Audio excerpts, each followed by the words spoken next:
இப்போ வந்து பார்த்தீங்கன்னா, என்னோட நம்பருக்கு வந்து ஜியோல வந்து ரீசார்ஜ் நான் பண்ணிட்டேன். சரிங்களா? ரூ. 349 நான் ரீசார்ஜ் பண்ணும்போது, எனக்கு கேஷ்பேக் வந்து பார்த்தீங்கன்னா, ரூ. 17.45 எனக்கு வந்து கேஷ்பேக் கிடைச்சிருக்கு. அதே நேரத்தில எனக்கு ரீசார்ஜ் அந்த மெசேஜும் எனக்கு வந்து ஷோ ஆகுது. சரிங்களா?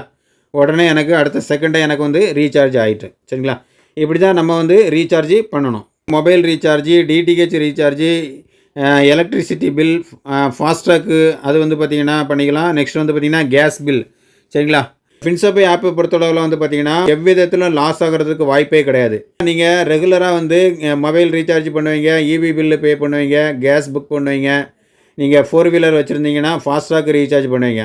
அந்த விஷயங்கள் எல்லாம் இந்த ஃபின்சர்பே ஆப்ல வந்து நீங்க யூஸ் பண்ணும்போது, ஐ மீன் உங்க செலவ வந்து இங்க நீங்க பண்ணும்போது, அது வந்து உங்களுக்கு ஒரு அடிஷனலான ஒரு இன்கம் இங்க வந்து நமக்கு தர்றாங்க. சரிங்களா?